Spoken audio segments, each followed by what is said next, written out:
Hola amigos, bien o no, y saludos desde Medellín.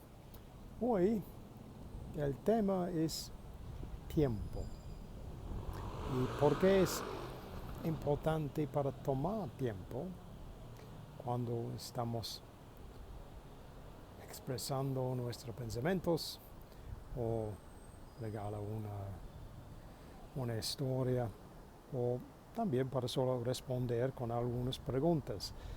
¿Por qué es importante para tomar tiempo? Y no pensar que tú necesitas responder inmediatamente, muy rápido. So ese es el tema de hoy. So, hello again from Medellin. A splendid evening here. So the theme of today is time, or rather, why it's important to take your time when you're talking about a subject, expressing your thoughts, and particularly answering questions. Why is it important to take your time? Why is it important not to feel rushed? Because often we do, if we're honest. Particularly when we hear people speaking in our new language that we're trying to learn and trying to improve, everything seems to happen so fast, does it not? Everyone who speaks English to you speaks it really fast, and what shall I say? And it's the same for me in Spanish. Everyone speaks Spanish far too fast. So what do we do? Well, really hold our nerve, take our time, because they've asked you a question, so they are waiting for you to answer. Now, I'll share with you a tactic I found very helpful, not just in Spanish, but also in my past life, if you like. I used to work in call centres. Now, working on the telephone, as you might perhaps have experience of, is a bit different because you can't see the person, and people's thoughts and their energy on the telephone are a little bit different. Their thoughts tend to be a bit confused. The way they express the information they need to tell you might be in a very disordered way. Often they're a bit stressed or panicky, and they want to tell you everything all at once in 1 second flat. So you need to develop different ways of showing you've understood them, but at the same time really try to slow them down a bit so you have some space to think and to answer the question. So one of the ways to do that, if someone's asking you a question, is to repeat back part of the question to them before you answer, just to show that you've understood them correctly and that you're about to answer what they really wanted you to answer.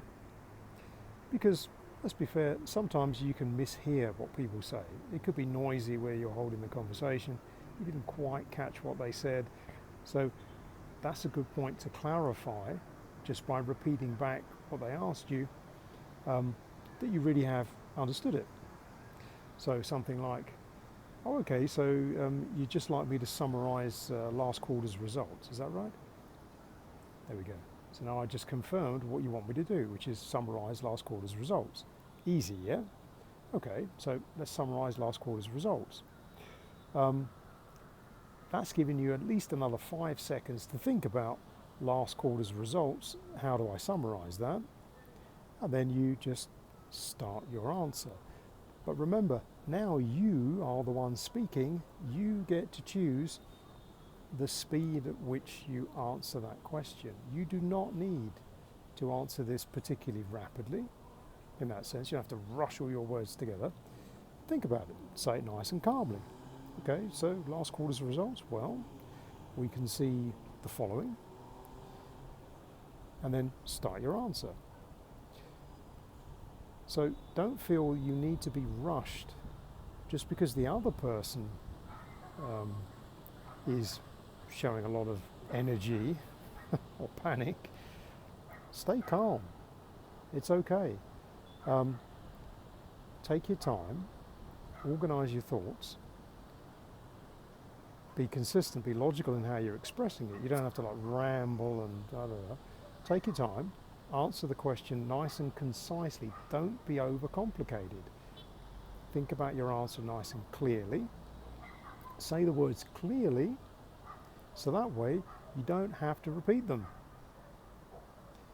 All things should be a bit easier then, because you've shown that you've understood the question, you've shown that you're able to answer it in a nice clear voice, it makes sense, and then there we go, I'll wait for the next question.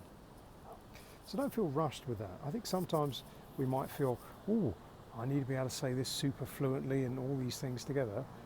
Not necessarily. You can do this with nice, clearly said words, could be quite basic language even, but as long as you've really shown connection with the person who's asking you the question, you've understood what they want you to talk about, and that's what you're doing, you're now talking about that question they've asked you, you've made that connection. Now they're just waiting to hear what you're going to say. And never be afraid to challenge phrases or questions you don't quite understand. So something like, quarterly results. Do you mean this quarter, last quarter, or what do you mean by that? Could you be more specific? I don't quite understand what you're asking me to explain. Something like that. That's not a rude question. That's getting you more information on how you could answer it, and it's giving you a bit more time to think about the right answer. So play for time. Take your time. Don't panic. And it should go a bit more smoothly. So that's my tip for today. Taking your time when you answer is very important. You have control of the conversation because it's you that's speaking.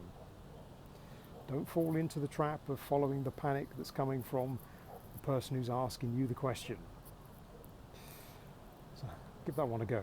Déjame saber en los comentarios, como siempre. But for now, from Medellin, it's Cheerio.